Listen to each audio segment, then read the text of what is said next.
여러분 안녕하십니까?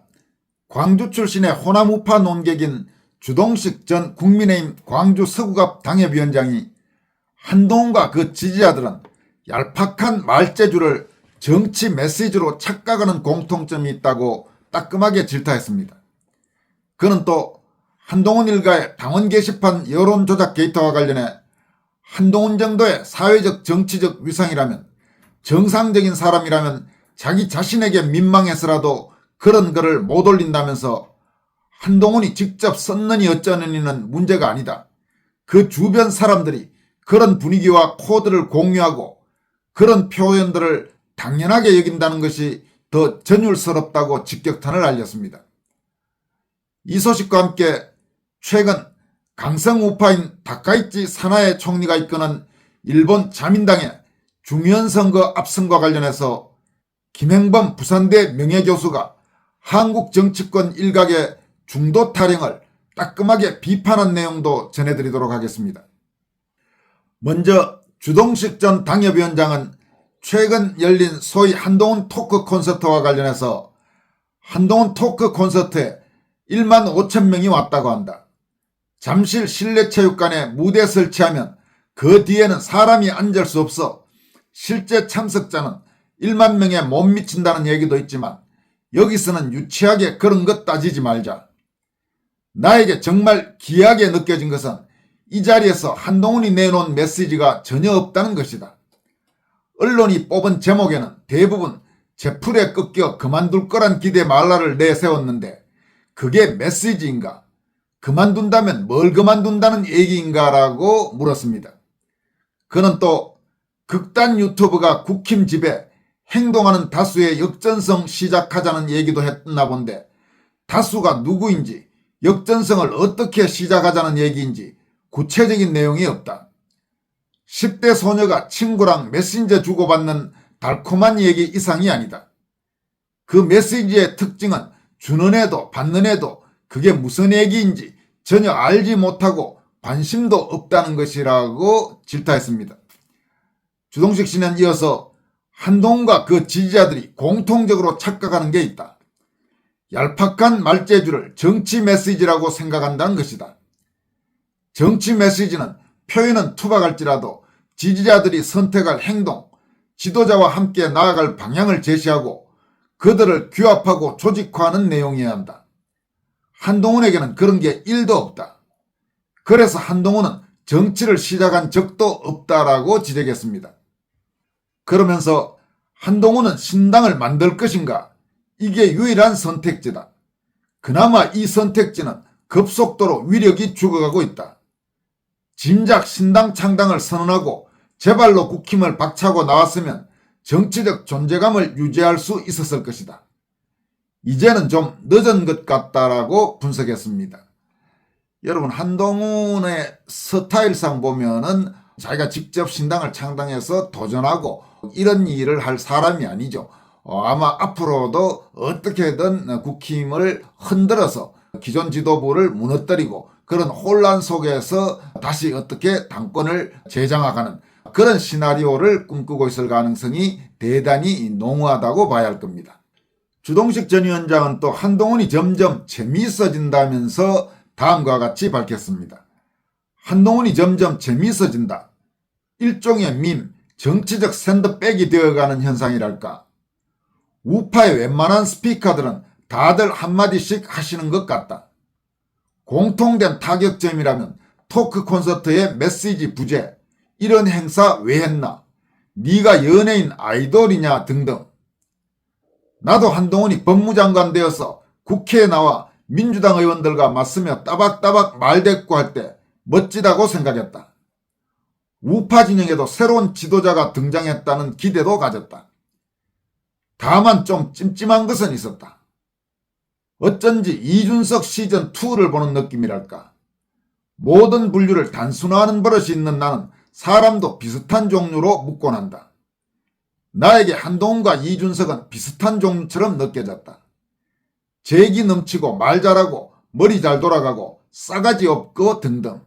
여러분 그렇습니다. 한동훈과 이준석은 닮은 점이 참 많죠. 그래서 두 사람을 함께 싫어하는 분들도 정말 많습니다. 저도 물론 그런 일원, 즉 한동훈과 이준석 두 사람을 아주 정말 혐오하고 경멸하고 있습니다. 주동식 전 위원장은 이어서 더 직접적인 느낌은 한동훈의 얼굴에서 왔다. 한동훈의 인기가 절정일 때 지인과 그에 대해 얘기한 적이 있었다. 나도 아직 한동훈에 대해 호의적일 때였다. 나는 농담처럼 얘기했다. 다른 건 몰라도 어쩐지 대통령이 될 얼굴 같지는 않다. 이 느낌은 지금도 마찬가지다. 나는 처음에 단계 문제가 시끄러워지기 시작할 때 별로, 아니 전혀 관심이 없었다. 아니 인터넷에서 서로 씹어대는 거야 일상다반사 아닌가, 이 정도 느낌이었다. 문제가 된 글들을 찾아보지도 않았다. 하지만 누군가 페북에 캡처해 올린 걸 보고 좀 깼다. 이런 글을 올렸다고? 이건 경우가 다르다는 생각을 했다. 한동훈은 사회적으로나 정치적으로 대한민국 상위 0.001% 정도일 것이다. 그 정도 위상이면 정상적인 사람이라면 자기 자신에게 민망해서라도 그런 걸 못 올린다. 한동훈이 직접 썼느니 어쩌느니는 문제가 아니다. 그 주변 사람들이 그런 분위기, 코드를 공유하고 그런 표현들을 당연하게 여긴다는 게 더 전율스럽다고 지적했습니다. 이어서 한동훈의 반응이 문제라는 것을 페북에 올린 적이 있는데 윤석열에 대한 한동훈의 태도를 보고 좀 이해가 되지 않았다. 아니 어쨌든 검찰 안에서 함께 부대끼며 일해온 동료 아닌가. 윤통이 한을 업어 키웠느니 하는 얘기를 하는 게 아니다. 아무리 윤이 마음에 안 들어도 웬만한 사람이라면 함께해온 그 시간을 그렇게 간단하게 짓밟을 수 없다. 이건 사리 판단의 문제도 아니고 본능적인 반응 차원의 문제다. 한은 어째서인지 정상적인 반응이란 걸 체화해 본 적이 없다. 총선에서 패배한 뒤 한이 당대표에 도전하는 걸 보고 주위에 얘기했다. 이 친구가 벌써 정치병에 중독됐구만. 관심의 대상에서 조금이라도 벗어나는 걸 견디지 못하는 걸 나는 정치병이라고 부른다. 하긴 연예인병이라고 해도 되겠다라고 밝혔습니다. 그는 이어서 한이 윤의 비상계엄을 내란이라고 부른 것이나 탄핵에 결정적인 역할을 한 것도 나로서는 이해하기 힘들다. 이건 한의 캐릭터 문제만은 아니라고 본다. 한의 정치적 가능성을 보고 주위에 모여든 사람들이 그런 가치관을 심어준 영향이 클 것이다. 하지만 그런다고 그런 반응이 그렇게 자연스럽게, 그렇게 적극적으로 나온다고? 글쎄 올시다. 나는 이 모든 게 거대한 시대적 사회적 증후군이라고 본다. 시대적 증후군은 그게 작용하게 될 퍼스널리티를 만나 발현된다. 윤이, 우파가, 대한민국이 이 시대에 한동훈이라는 캐릭터를 만난 것도 운이라고 본다. 뭐 밟았다고 침 뱉고 털어버리기에는 현실이 너무 각박하다만. 아무튼 한동훈이 점점 재밌어진다. 이렇게 밝혔습니다. 여러분 정말 이 한국의 우파, 한국의 국민들, 그리고 윤석열 전 대통령, 대한민국 정말 한동훈을 만난 것은 아주 운 중에 악운, 행운의 반대인 정말로 밟은 참으로 불행한 일이 아닐 수 없습니다. 이어서 최근 다카이치 자민당의 압승으로 끝난 일본 중의원 선거, 일본 총선과 관련해서 김행범 부산대 명예교수가 시사할 만한 그런 내용의 글을 자신의 소셜미디어에 올렸습니다. 김행범 교수는 자민당에게 전례 없는 압승을 안긴 다카이치 사나이는 표의 길을 바로 알고 있었다. 보수의 승리는 보수 이념을 바로 정확히 선포하고 지지를 호소하는 데 있고 어중간한 중도 타령은 오히려 반대 정파가 교묘히 유도해온 것임을 이라고 밝혔습니다.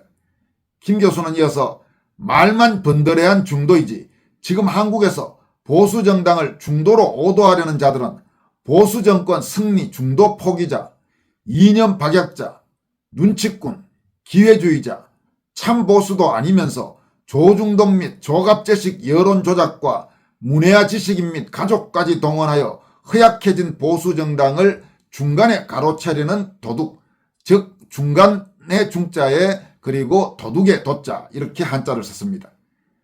자신의 정체성을 분명히 하고 나서야 유사정치 집단과 제휴를 고려할 수 있다는 기본을 이미 벗어난 것이 한국의 중도 타령이라고 질타했습니다. 김행범 교수는 늦었지만 국힘에게 주는 교훈은 잔혹할 정도로 단순하고 투박하다. 보수 정당의 핵심 이념을 바로 확립하고 정체성을 지켜라. 한동훈, 오세훈, 이준석, 유승민, 김무성, 김종인, 어중간한 혼탁주의자들, 이성을 잃어버렸음이 드러나 보수가 아니라 벅수로 확인된 노장들을 멀리하고 참보수의 새 사람들을 입으라라고 촉구했습니다.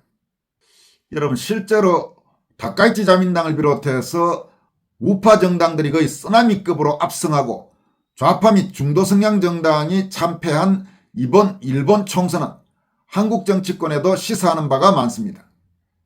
특히 세계적인 흐름과 달리 강성좌파 정당인 더불어민주당 정권의 제1야당이자 비좌파 주요 정당인 국민의힘은 일본 총선 결과의 의미를 제대로 읽어야 할 것입니다. 김행범 교수도 지적했지만 일본의 이번 총선 결과를 보고도 국민의힘은 앞으로 중도 타령, 중도 파리를 계속할 것인지 묻지 않을 수 없습니다.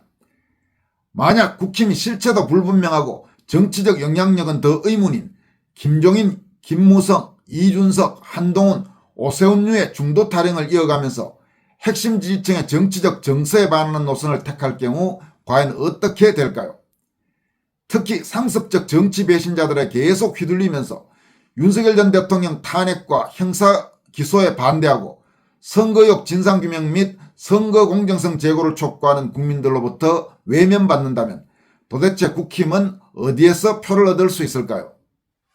지난 6월 3일 대선에서 탄핵 직후 대선이라는 어려운 환경 속에서도 김문수 후보가 41.5%의 만만치 않은 득표를 올릴 수 있었던 결정적인 원동력은 바로 윤석열 대통령 탄핵 반대 세력과 선거 공정성 촉구 세력 덕분이었다고 해도 과언이 아닐 것입니다. 당시 대선 때 한동훈 지지자들 중 상당수가 김문수 후보를 찍지 않았고 한동훈계 국힘 당협위원장 중 역시 상당수도 사실상 김문수 선거운동을 하지 않고 내팽개치고 있었다는 점은 아는 사람은 다 알고 있는 공공연한 비밀입니다. 이런 현실에서 국힘은 도대체 어디에서 소위 중도표를 얻어서 핵심 지지층의 입안을 벌충할 수 있다는 말입니까? 물론 제1야당의 입장에서 가령 윤어게인이라는 표현 사용 같은 것은 현실적으로 어려움이 적지 않다는 점까지는 이해합니다. 하지만 분명한 것은 윤석열 효과로 세상을 새롭게 보게 된 각성한 젊은이들과 전통적인 우파 지지층들에서 외면당하면 국힘 앞에 기다리는 것은 역대급 참패가 될 가능성이 대단히 높다는 점입니다. 계엄 같지도 않았던 윤석열의 6시간짜리 계엄에 대한 찬반 평가와 별개로 적어도 윤석열이 가졌던 국가적 문제의식에 공감하고 현재 윤석열 부부가 함께 겪고 있는 저 엄청난 고통에 가슴 아파하는 상당수 국민을 외면한다면 국힘의 앞날은 없을 겁니다. 또 지난 2020년 4.15 총선 이후 끊임없이 이어지고 있고 특히 최근 들어 2020년 미 대선 부정 의혹에 대한 트럼프 행정부의 본격적인 조사 및 수사와 맞물리면서 한층 관심이 높아진 한국의 선거 공정성 문제에 관심을 가진 상당수 국민을 외면해도 마찬가지 결과가 될 것입니다. 그런 점에서 최근 국힘 박성훈 수석 대변인과 김민수 최고위원의 몇몇 논란의 발언들은 그 어떤 이유를 들더라도 적절하지 못했습니다.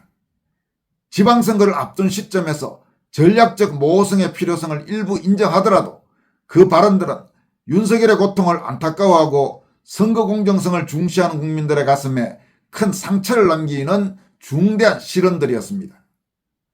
만약 국힘이 윤석열의 고통을 가슴 아파하는 국민과 선거 공정성 문제 개선을 촉구하는 국민들로부터 외면당한다면 국힘이 얻을 수 있는 최대 득표율은 아마 30%도 쉽지 않을 겁니다. 아니 더 정확히 말한다면 25%, 20%가 안 될 수도 있을 겁니다. 장동혁 국민의힘 지도부는 이번 일본 총선 결과를 보면서 정신 제대로 똑바로 차리길 바랍니다. 지금까지 권순할TV였습니다.